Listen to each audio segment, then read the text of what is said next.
Welcome to the webinar, People First, Cash Second, Both Now. My name is Lauren Owen, and on behalf of all of us at Profit Soup, I would like to welcome you to our webinar. We are both proud and grateful that you've decided to join us today. But first, I'm going to be, so that we can make the most out of our time together, I'd like to take a minute or two to orient you to some of the Zoom webinar features. And I'll be introducing my partner and your speaker, Barb Nuss, very shortly. And I'd also, before we begin, I'd like to thank our sponsor, Owens Corning, for bringing us to you today. Because of the size of our group, for now we've set the default to mute for all participants. We've also disabled the chat feature, but we do still really want to hear from you. And here's how we'll do this. One way is that we'll be taking questions from the Q&A area. And do you all see that? It should be at the bottom of your screen. And we've got a slide up here that shows you what it looks like. And if you put your cursor over the screen, you should see the Q&A button at the bottom. So if you have a question for Barb or me about the content, this is where you will enter it. You can see each other's questions when a question is entered. And then you can also upvote a question. You'll see a little thumbs up right underneath the question. So if you like a particular question, upvote it and it'll move it up through the queue. So Rod Bristol, I know that you are on this call today. So can you do us a favor and go into the Q&A box and type in a question? And so I'm going to ask everybody else to open up the Q&A box and see the question when Rod types it in.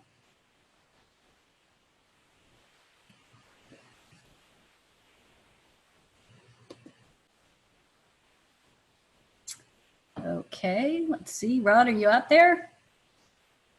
Can you put in a question?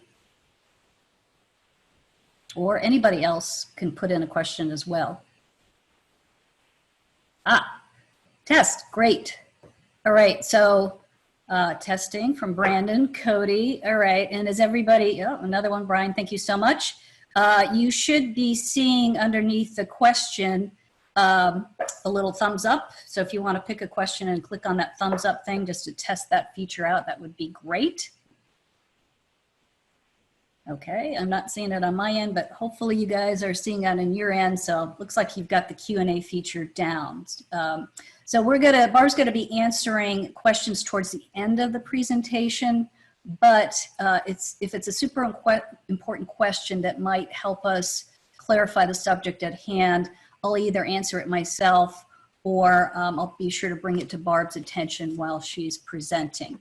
So just to let you know, we're going to be recording this presentation. So if we don't get to all of your questions, don't worry. We'll be recording the questions as well and making sure we get the answers to them and to you, as well as a recording of the webinar as soon as we can. So we'll also be doing some polling throughout the presentation so that we can get a better idea of where you all are at in several key areas, and we'll show you how that works when that happens.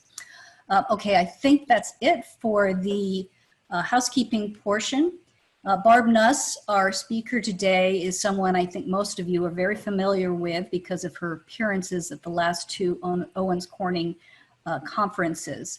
Barb is the founder of Profit Soup, and Profit Soup is a financial education, benchmarking, and coaching company that helps business owners, advisors, and organizational leaders learn to trust their numbers and make better decisions and make more profits.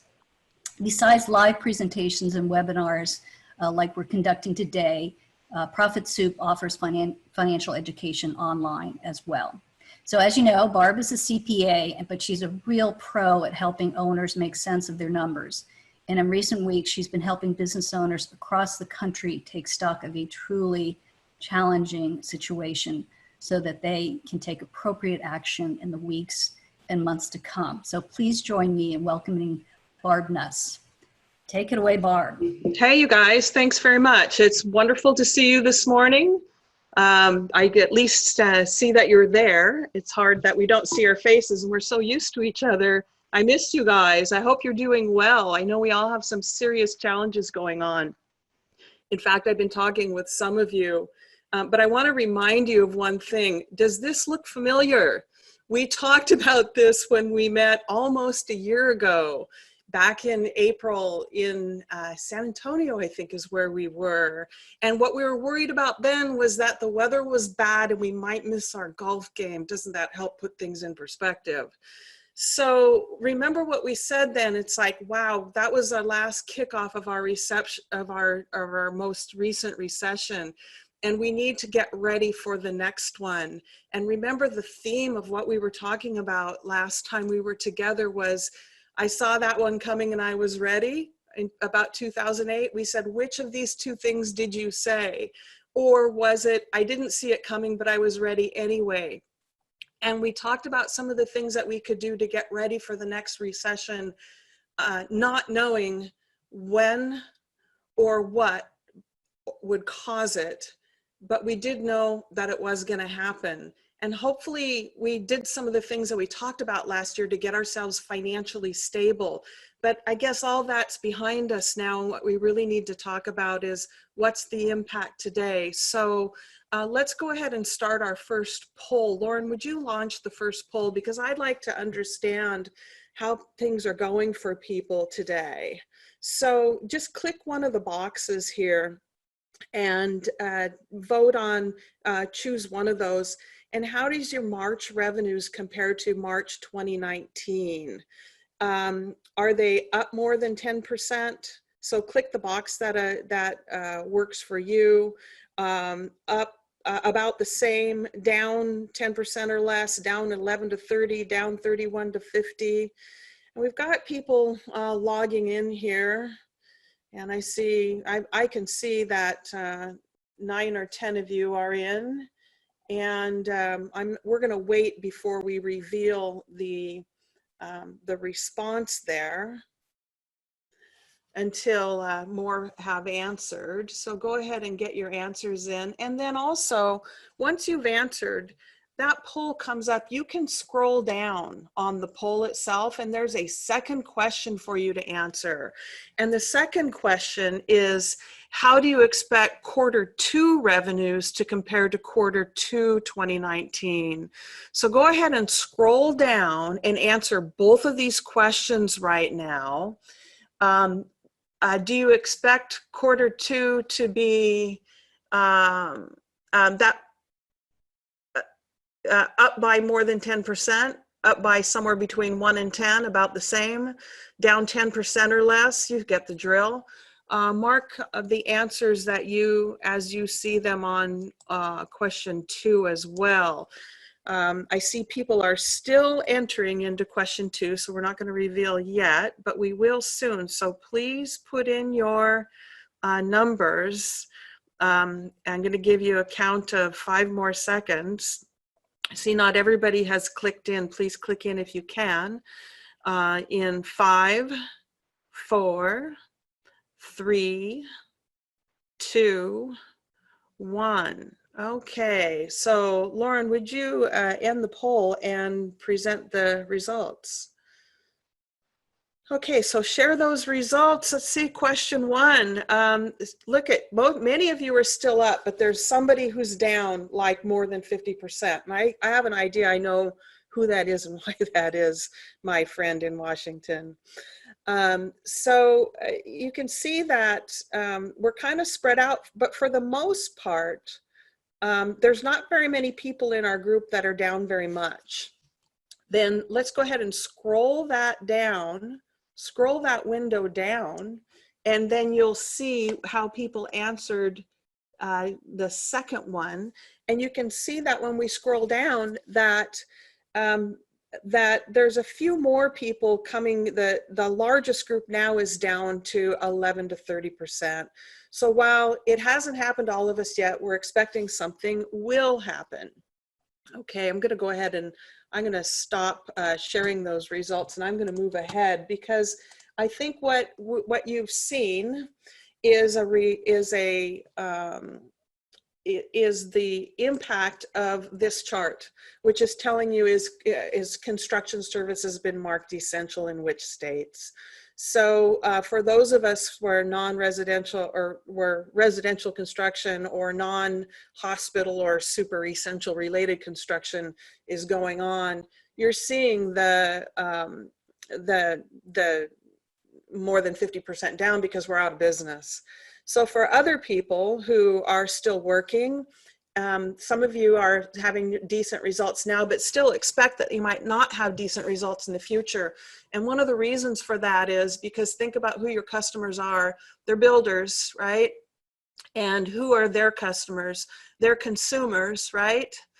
So some of them have already bought houses that are under contract to purchase a house, but their loan hasn't closed yet. And if they get laid off before the loan finishes, they may not be able to finish that deal.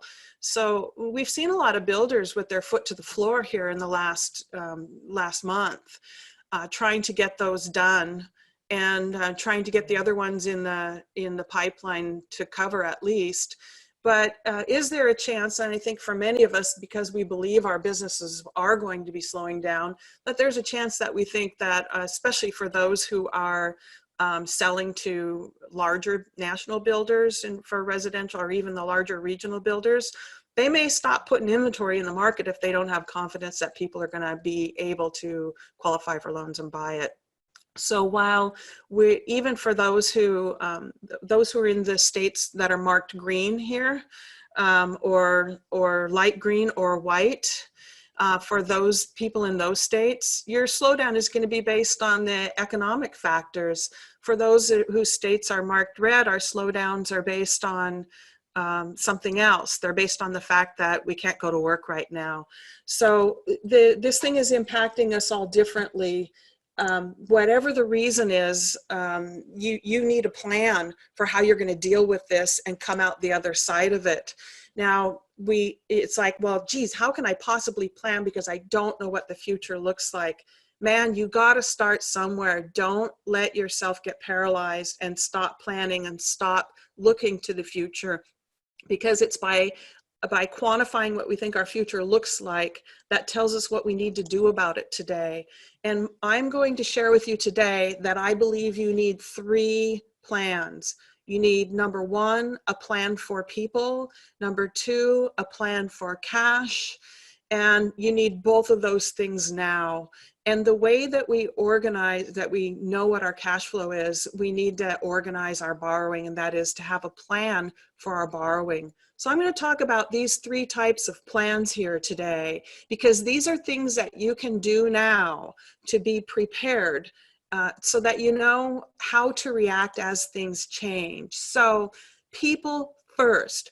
What's your plan with your people? Now, for those who are in the red states, the plan has probably already been, I've laid most people off because I've had to shut my business. Most of us have a different scenario. So it's a combination of some functions we'll be able to work at home if we've planned ahead for that and made sure that we had the technology, both hardware and software, available to do that. Some people will put people on leave. Some of you may put people on leave and continue to pay them. Some of you will reduce your force, that is layoffs. And most of you are going to do some combination of those 3 things as the market changes. Now, I will say that if you are totally, let's just say, a custom builder in some area that's had a recent disaster, call it California, and there've been a lot of fires, right? The market dynamic might be a little bit different for that insulation contractor, because the nature of that need isn't changing. But if you're reliant on some of those other market dynamics that we talked about, regional builder, national builder, home consumers, then it very well may change. So as we think about what our market is, what's our plan for what we're going to need to do with our people? Because your people is one of your very largest spends. Not only is it a financial issue, but it's your team that is going to bring you out of this. Whatever you're getting into now, it's the strength of your people that will bring you out of it. So the decisions that we make right now as to how will we take care of our people and how will we finance and fund that cost is essential to the future of your business. Really be thinking this through. So I'm thinking about a staffing plan, and I'm saying that there are 5 points of knowledge. So these are 5 things I think you need to know right now to get a good staffing plan in place. And the first one is you absolutely need to know what your employer handbook says about paid time off and about people taking vacations and taking sick leave, because you need to honor that agreement with your employees for whatever that handbook says. And if you're saying, yeah, I know I got an employer handbook somewhere, I'm not really sure what it says, now is a good time to take it out and dust it off, because you may want to enable people, if they want to take their vacation time and sick time. You have to be really careful about forcing them, and that brings us to point of knowledge number 2. Boy, make sure you got a good HR professional that you can go to ask these questions about how your scenario plays out with the law.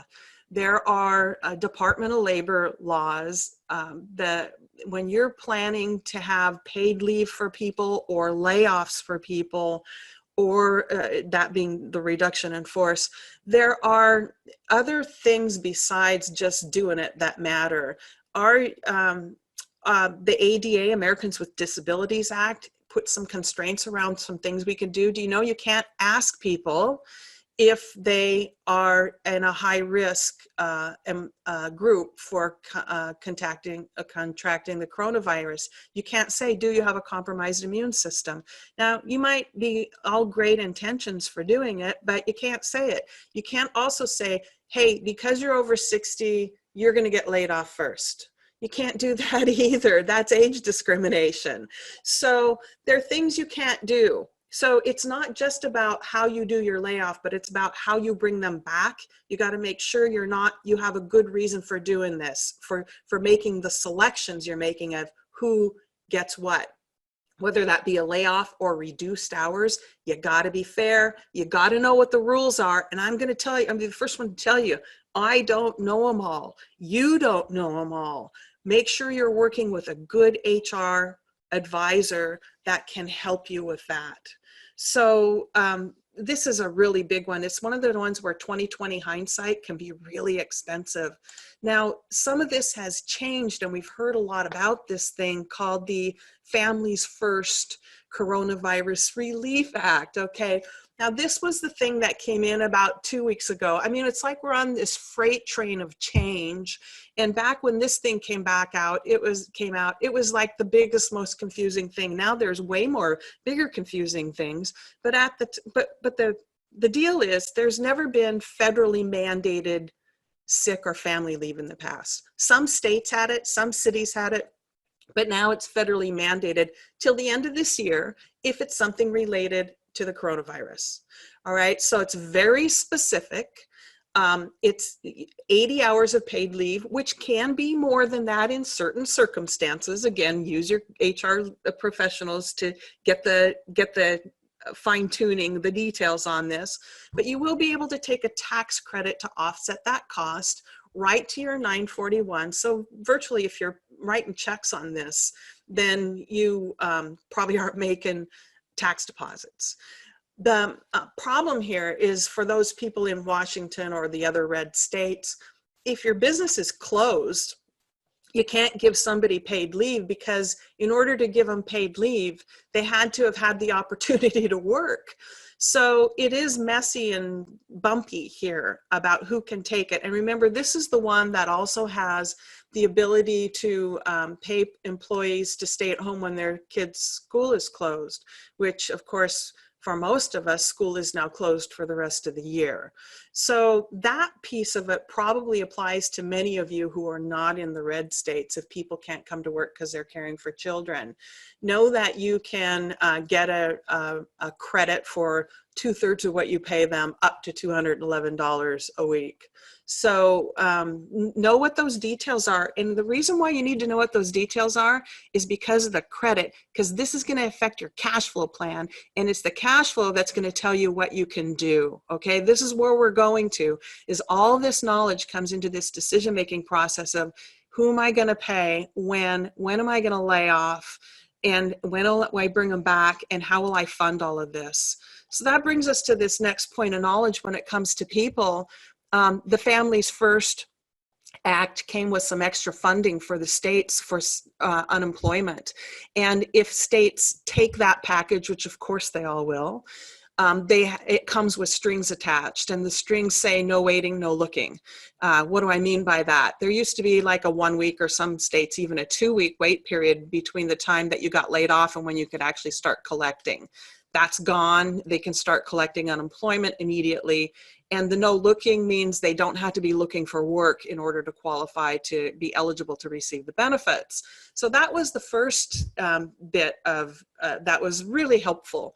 Then the CARES Act, which came in, which was the thing that happened like last week as this freight train started barreling down the tracks. The place where we are closer to today is the CARES Act, which included an extra $600 a week for each person that's on unemployment, okay, on unemployment. So messy details about when that goes into effect. It's based on when your state enters into the contract with the feds. But let's fast forward and say, okay, a couple of weeks from now, we lay people off, and let's just say they're a minimum wage worker. They're probably making $15 an hour, or maybe $11 an hour in some states. And so we're laying them off. They're not going to qualify for max benefits. Maybe they're going to get like, I don't know, $300 a week based on what your state says. With CARES, they get an extra $600 on top of that. So now they're getting $900 a week, which is way more than they make working, right? So this was a mistake, the way they built this thing. I'm sure it wasn't the intention, but it is the way it is. That it's better for your employee to be laid off than to be working if you're a minimum wage employee, which is going to make it really hard to get them to come back. Actually, though, if we offer them work back, they need, and they didn't take it, then potentially they're not eligible. All right, so that means that you as the employer, okay, 2 months from now, when you offer somebody their job back, you've laid them off, offered them the job back, and they say no. When their paperwork comes through to say, is this person still eligible for unemployment? You got to say, no, man, I offered them the job back. It's going to be ugly and messy what's going on then. Again, use a good HR professional to help you with this. It may make perfect sense to lay people off, because knowing that they're going to be well taken care of, you got to have a good job, a good reason for them to want to come back to you. And all these HR procedures of keeping track of paperwork is going to matter a lot. Talking about, how do you decide how to bring them back? Well, what if I decide I want to bring back my top performers first? That's okay. That's a reasonable basis. As long as you have a documented way of determining who the top performers were. So I have a lot of clients in the retail environment, and they measure performance based on sales per hour. And they've been tracking that for years, and they talk about it, they coach for it, they bonus on it. So their top performers are easily known. If you have people that are poor performers and it's like, well, I just always tolerated it, and we didn't really have a system for writing people up or writing things down or setting measurable goals and coaching up to performance, it might be really hard for you to say, hey, I'm going to bring these 3 people back because they're my top performers. And somebody else say, hey, you never told me what top performance meant. You can't do it that way. You're discriminating against me. So be careful when you bring people back. So again, use good professionals. So I'm curious about this. Let's launch our next poll. Lauren, if you don't mind giving me a launch. I've got another question for you. Which best describes the staffing reductions you've made already? Okay, you can mark more than one here. So get your mouse out, start clicking away. Have you laid off or furloughed any salespeople? And furlough is just a nice word for I'm laying you off, but I promise to bring you back. So it's a short-term layoff.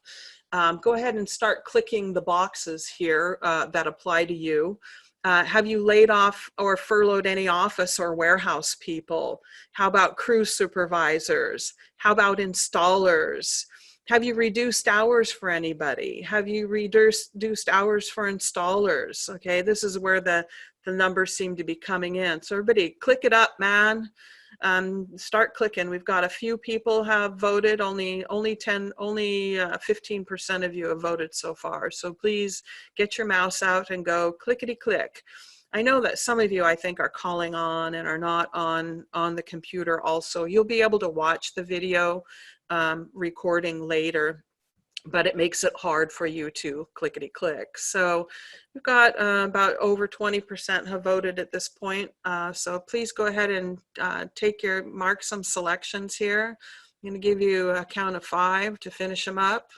Clickety click, kids, on 5, 4, 3, 2, and 1. Okay, so go ahead and Lauren, end the polling and share the results here. The clear winner is we're reducing hours on installers. For those of you, that's probably the people who are down by 10 to 30 or 30 to 50%. You're going to reduce our time off.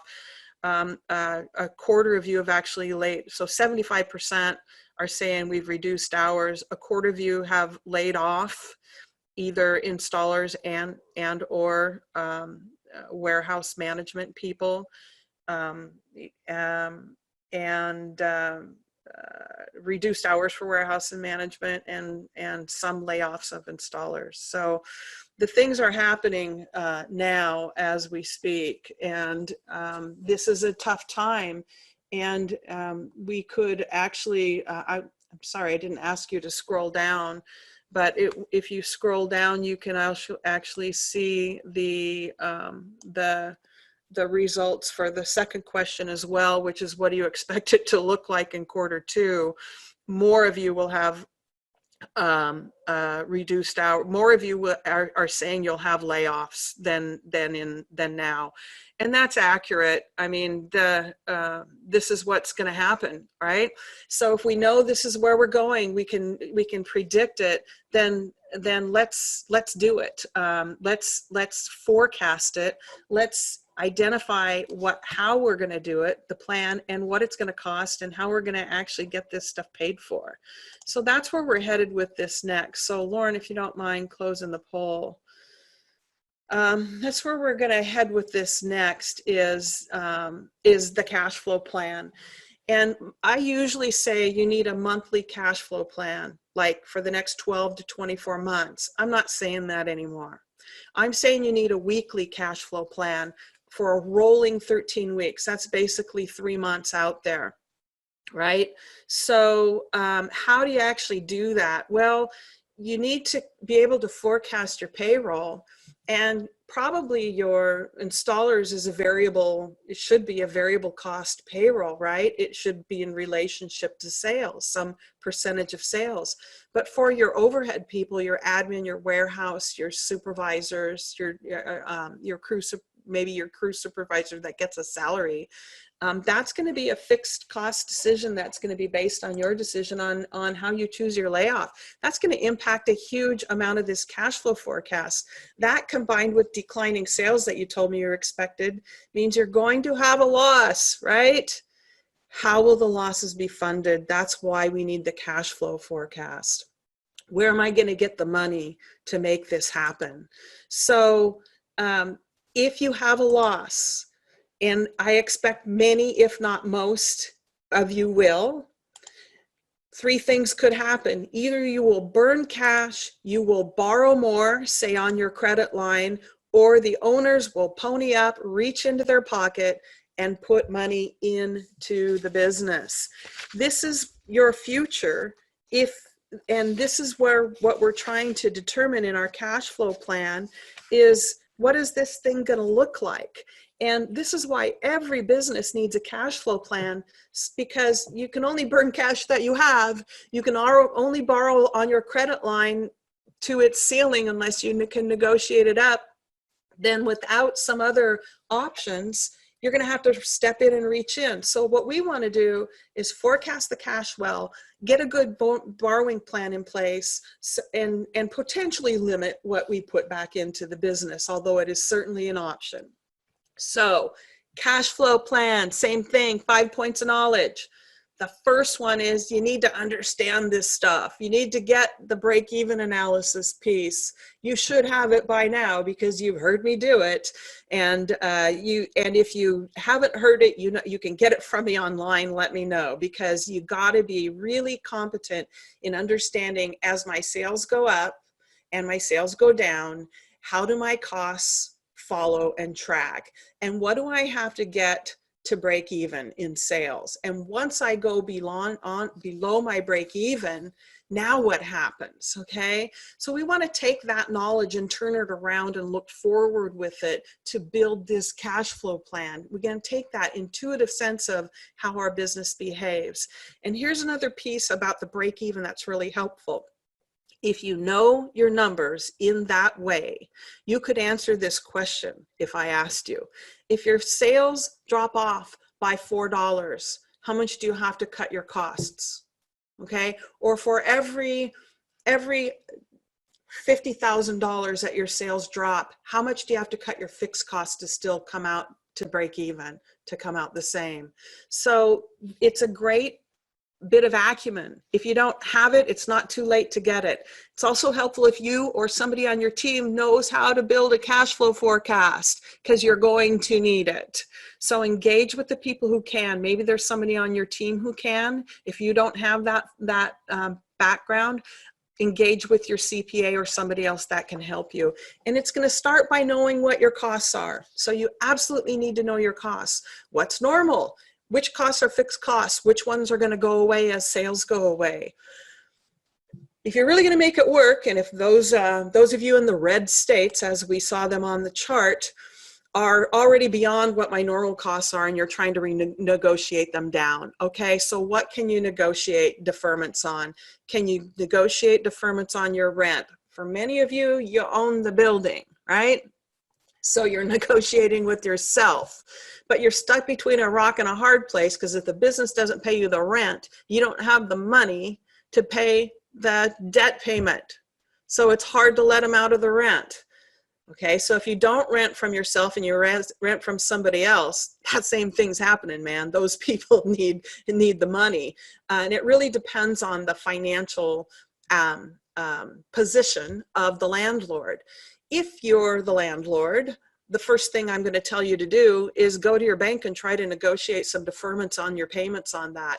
If it's an SBA loan that you took out to build the building, you can automatically get 3 to 6 months of those payments deferred just by going to the lender.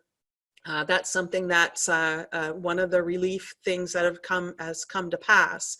3 months if the paper has been sold, like you borrowed the money from somebody and then they sold the loan to somebody else, you can get a 3-month deferment. If the loan hasn't been sold and the bank that you borrowed it from still has the loan, you can get a 6-month deferment if it's an SBA loan.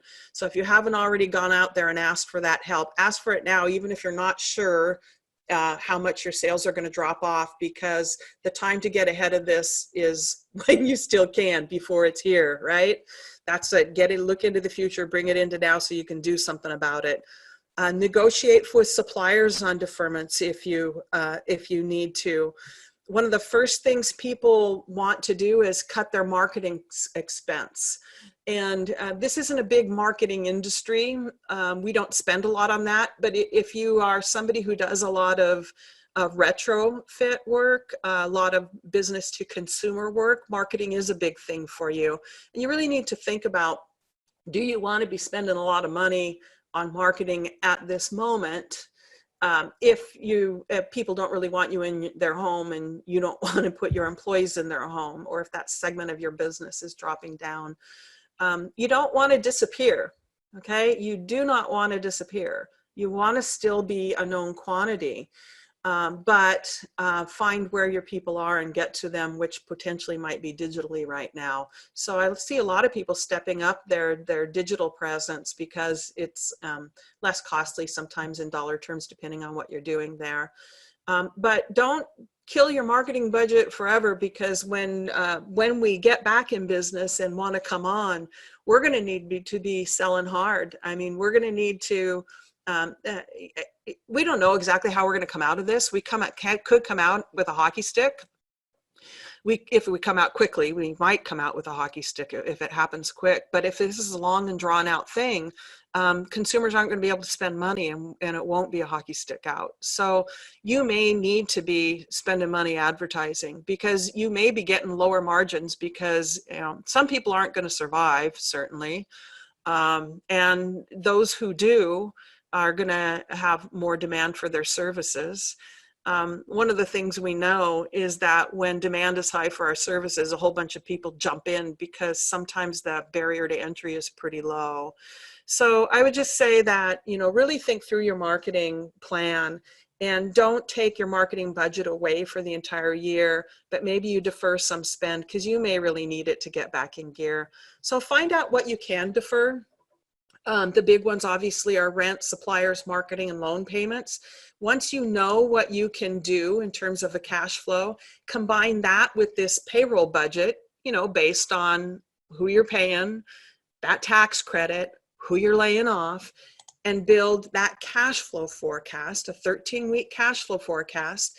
And your borrowing plan becomes, hey, my cash reserves and my credit line weren't enough to cover my cash burn. Okay, what's a cash burn?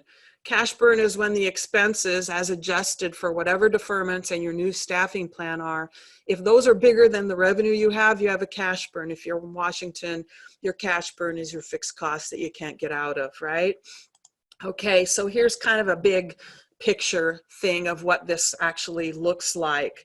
So if we've got week one, we've got some revenue, and we've got some expenses. We're still working. A profit of $400. If depreciation was one of those numbers, we'd add it back, because we don't have to write a check for it. We write a check for our debt payment, and then we end up with a net cash impact of only $200 to the good. If I had 100 to start with, I end with 300. Okay, week two, we're going to build this out just like this. Okay, week two, I had to shut the doors. So I have zero revenue, fixed costs of 200, and I still have to make my debt payment. So I'm 400 in the hole. I was 300 to the good, so I'm now 100 in the hole. Week three comes along, same thing, only now I'm 300 in the hole, right? Actually, that should be 500. I'm 500 in the hole here, because I started 400. I started by being 100 in the hole, lost 400, and I'm 500 in the hole. So you're going to forecast that forward to do this. And this is the one KPI everybody needs to know. How many weeks cash do I have available? My cash plus my open credit line divided by that average weekly spend tells me how many weeks worth of cash flow I have. This is the KPI everybody needs to know. So if you had 30,000 cash and a 50,000 open left on your credit line, that means you have 80,000 cash available. If your average weekly net spend, where expenses exceed the revenues, is 10,000, you've got about 8 weeks cash available. So if that's how much you have available, what are you going to do to impact it? Drive sales if you can, manage the payroll, negotiate the payments. Now let's go borrow for the difference, because how are you going to fill the gap when the cash runs out? Every business needs a borrowing plan. 5 points. There's the cash flow forecast. Don't need to talk about it. We already did. There's possible SBA loans, payroll protection loan, and some forgiveness, EIDC loan, many of you have heard of. That's a possibility. So these are the two that most of you are talking about. The payroll protection program, you can find information about those at sba.gov. Payroll protection program, most of you are already applying for with your bank. EDIL, there's a $10,000 free loan advance. And then if you already have SBA loans, you can also, there are other couple of programs that aren't getting much press because they only apply to people who already had an SBA loan. As we talked about before, you can get some debt relief, and there are also some bridge loans. And I'll let you go look to those. I'm going to just take an anonymous poll here real quick. Lauren, go ahead and launch the next poll. And Lauren, launch the next poll. Okay, so Lauren, are you there? Let's see. Hey, Barb, it should be, I have it showing as launched. Are you not seeing it? No, I'm not. And I don't think they are seeing it either. So maybe you should relaunch the third one. Relaunch. So my question for you guys is whether you had taken the, gone and applied for the loan or not. And we'll give Lauren another moment to try to yeah, it's showing that it's,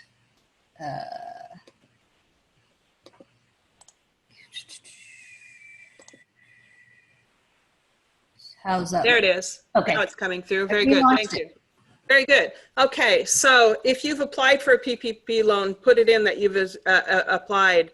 If you're trying to apply but your bank's not ready, give me a click.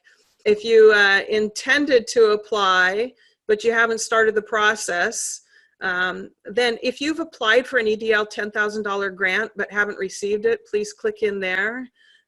If you applied and you've got the money, please click in there. Some of you have. I intend to apply, but I haven't started the process on the EIDL, and I don't think I'm going to do either of these. So go ahead and click away, kids. I'm going to give you about count of 5 more. Click all of these that apply to you. Anything that's true, just click it. On 5, 4, 3, I see some of you are clicking. Click it up, click it up. 2, and 1. Okay, Lauren, end the poll and share the result, please. So here's what we see. Most of us have submitted an application. Some of you have also applied for that EDI grant, and but none of you have gotten that money yet. Some of you think you're going to do this stuff, but you haven't, and some of them you don't think you need to. So the only reason you would say, no, I don't need to, is if this event is going to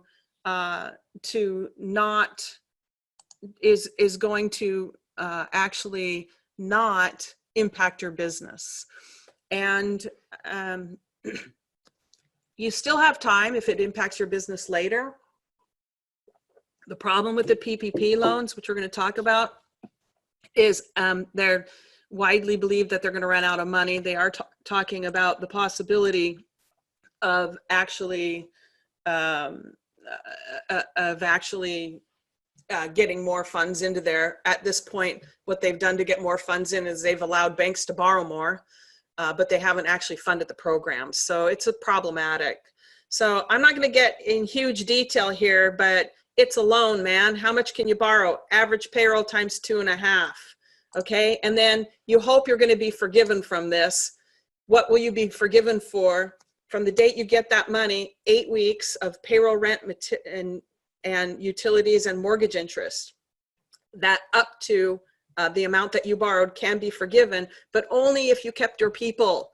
So if you laid people off, you won't be able to get forgiven for the whole amount. That doesn't mean it's a bad deal, okay? It's still a 1% interest loan. So for example, if there was $1 million was what your 2.5 months payroll was, if you had full-time employees during the 8 weeks after you give them the loan was 10, but your baseline period was you usually have 20, that means 50% of it could be forgiven, and half of it you're going to have to pay back. Okay, so no payments for the first 6 months, finance for a total of 2 years. It's a 1% interest rate from day one that you got the money. Still a good way, cheap way to get money. After 60 days, you're going to ask the bank to forgive you. You're going to have to provide some documentation. They now have another 60 days to decide whether they're going to forgive you, whether your documentation was sufficient. If you aren't forgiven, you still have a great loan. Bunch of no's you won't mind hearing from your bank about this. No payments for 6 months, no personal guarantee, thank you very much, no collateral, no affiliation rules. That means if you have 2 businesses, percentages of control, that's a lot of that stuff has gone away. You can still count yourself as one business under 500 employees, even if you have 5 businesses owned in common that add to more than that. So no prepayment penalties and no fees. So they're really a great bargain. The EIDL, Economic Injury Disaster Loan. This you borrow from the SBA, not the bank, so it takes forever. The $10,000 grant is supposed to happen within 3 days. So you just go onto the SBA's website and fill this thing out, and 3 days later you get $10,000 deposited to your bank account. I haven't seen anybody to get it in 3 days yet, but that's the point. That first $10,000 is a grant, and you do not have to pay it back even if you do not get the loan, okay? And even if you do not go forward with the loan with them. If you go forward with a PPP loan, that $10,000 is going to reduce the amount you're forgiven because they already gave you the money, man. All right. So those are some options for you. That EIDC loan can be a $2 million loan, right? So if you need more than 2.5 months payroll and you really need that long-term loan at 3.75%, it may be a better option for you than the PPP loan. So once you've exhausted those, thought it through, go to your local lender, rely on your relationship with them. Consider asking for a lift on your credit line. You can expect credit to get tight soon if it isn't already. So be negotiating now. Have a good relationship with your bank. Don't forget that states also have loans and grants. There's a whole bunch of them out there. Go to your state's Department of Commerce website and see what's there. Ask Google. There are state grants for small businesses. There are city grants for small businesses. In Seattle, Amazon has grants for the small businesses around their campuses, hoping that they'll be able to come back to work when everything is done. Facebook has grants, most of which are free Facebook ads. So there's a lot of them out there. Find out what's there and go after them. And of course, if that's not enough, capital injection, that's when the owners reach into their pockets. So this is my process. You got to think people first, cash next, both of them now. I have a workbook, a template that I've developed to help people with that cash flow. If you want that, you can get in touch with me. You know how. Barbara.nuss@profitsoup.com. So Lauren, do we have any questions in the queue that I can answer? Well, it's not a question, but a good comment is marketing is free to CEEs except for printing and ad space. So that's a good deal. Yeah, so take advantage of whatever marketing grants you have, basically, and that what we're talking about here. This is a corporate grant, although it's they call it something different. It's about being a part of the CEE program. Notice I'm wearing my pink today, so I wanted everybody to catch that. Any other questions? One of the questions I commonly get is on the forgiveness that there's this little caveat where people have said, hey, if we hire them back by June 30th, won't we still get credit for that? Because remember I told you that's a percentage based on your full-time equivalents that are working. And the answer, yes, you hire them back by June 30th, they count. But if, let's just say you got your loan April 15th and they were all laid off, and then on June 30th, I hired them back. Now you qualify for forgiveness, but you haven't spent any money on payroll because you had them laid off the whole time. So there, you know, if your numbers were just down a little, you have the opportunity to bring them back up. One of the other common questions I get on that is, do I have to hire the same people back? And it's not based on that specific body, it's the full-time equivalents. So you got to get your full-time equivalents back up to what they were before. Any other questions? I see, do you expect banks to limit availability of credit lines even if they're already established? Well, your credit line is a revolving line, and it has a term, and it ends every year, and it's reopened the following year. So the first thing you need to know is, what's your date? When does yours come over? When does yours come due? And is it soon, or is it in a little bit? So on renewal, it's a crystal ball thing, right? Do we have one? No, I don't have one. You don't have one either. But the experts are saying expect credit to become tight. So I think that they may not renew for as much, especially if you haven't used it. So you're not somebody who's ever used your credit line before, but you had a $500,000 credit line. They could really come back and say, hey, look, you never used this. I need to take this debt capacity and pass it to somebody else, because that comes off of their numbers as far as what they are able to loan. And if you're not borrowing it, they're going to want to lend it to somebody who pays them interest. This is kind of off the record, even though it's being recorded. I had a client of mine whose banker told them that they should borrow the money that's on their credit line and put it in the savings account now, so they have it. I've not ever heard a bank say that before. It tells me about some of the way they're thinking. I'm not saying that's the best move for you. I'm just saying I heard this. Another question? Jason asks, if we think business will drop by 20 to 30% in the next 60 days, when should we start cutting overhead since we currently need it? As soon as you can, and not currently need it. Okay, so this is why you have to really pay close attention to what are the things I have that I don't need. So go look at your credit card and look at all of the automatic payments on your credit card for subscriptions that you never use, for all the things that don't matter. Remember when we were together in last April, I said, one of the things we got to do now is cut our fixed costs to the extent we can. Recession's good for business because it's like taking a tree full of fruit and you give it a good hard shake, and what falls off? All the dead fruit. So right now, cut your dead fruit. Okay, the stuff you really don't need. So there's different levels of overhead, right? What's essential, what's not totally essential. I say start cutting the stuff that's not totally essential. Okay, so when do you start cutting overhead people? All right, that is going to depend on your plan for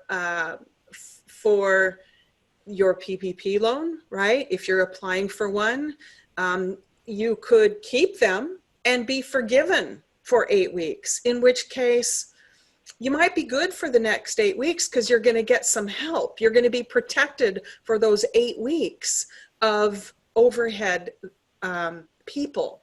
So if you're in that loan program, I don't think you have to make a huge rash decision. If you're not in that loan program, it might be very different. So that means if you're not in it, maybe you might want to get in it so that you do have the option. So, I'd say right now is the time to cut anything non-essential. Have a strategy for your people because that's your next biggest piece, and negotiate wherever you can for deferrals if that's an option, like for rent and whatnot. Another question from Anonymous. Do you anticipate an extension of the business extension file, I'm assuming tax file deadline, in September? Get out your crystal ball, Barb. It just kind of depends on how everything else goes. I don't, but I mean, there's a bunch of stuff that happened the last week I didn't expect either. And I don't think, I think you can plan in your cash flow plan that the tax deposit that you thought you were going to have to make next week on April 15th, isn't have to be made, right? We've already been given that extension, not only for filing the return, but for paying the tax. But it doesn't go to September, as I recall. Lauren, maybe you can help me, my memory on this, but I think that extension is only till July to pay. So too, I think yeah, so. to pay the tax. So now you've got another 3 months before you have to make that payment. Not only the payment that you were going to make for your April 15th payment for last year's tax, but the first quarter payment for 2020, which, you know, for some of you may be zero anyway, because you're not going to have any taxable income. One of the other cool things about this deferment loan is that I read that this PPP loan, rather, I read this week that that will not be loan income due to forgiveness of in debt. Usually, if you borrow money and somebody says you don't have to pay me back, that's income. So the forgiveness of indebtedness for the PPP loan is not income. The $10,000 grant is income, right? Is taxable income.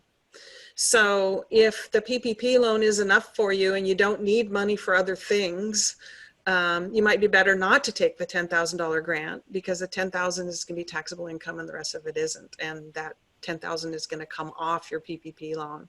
So just a thought. Other questions? And I just checked, Barb, that extension is right now until July 15th. Yeah, so it literally is 90-day extension of time to pay. So our extended deadline for tax returns, depending on what kind of filer you are, corporate versus individual, is either September or October. And, you know, this is a wait and see.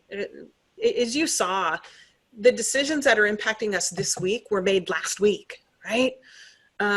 This is a hurry up and rule environment. And so I don't think you can look that far out for what the landscape is going to give us for law and support. What you do know is what support you have now. I'm not saying because we can't look out into the future that we can avoid planning. Take everything you know, build a plan, and refine it every day if you have to, at least every week, to what you think is going to be true. That's why you have a rolling 13-week plan, so you can see where you are to help you make those decisions. And to the person who asked the question about, I'm in Ohio, should I start cutting now? One of the other things I didn't mention is it kind of depends on how much cash you got and how much you want to protect your people, right? Because it's people first, cash next. Both of them now. So I believe we're at the end of our time. We're right at the top of the hour by my clock, and we're also at the end of our questions. And I appreciate all those who did chime in with questions. It really helps to know that we're giving you what you want to know. If you think of more questions afterward, you can certainly always send them to me. I want to especially thank Sarah Kessner and her team for pulling this together. The CEE program really cares about you and really cares about your success, and we really are in this together. And I'm on your team, man. If you have a question for me, you can always get in touch with me and ask. Best way to reach me is by email, barbara.nuss@profitsoup.com. And I'm happy to schedule a time to have a little chat about what's on your mind today. So with that, I'd like to say thank you, Lauren Owen, for your help today. Thank you, Sarah Kessner and her team for her ongoing support. And best luck to all of you. I know that these are difficult times. We are worried about our businesses. We're worried about our people. We are worried about our family and our friends. And it's times like this where our values protect us in the long run and help us to make the best decisions that we need to make today. So take my advice, build yourself a plan. All right. Yeah. Thanks, everybody. Really appreciate your time. Take care. Bye for now. Thanks, Barb. Bye, everybody.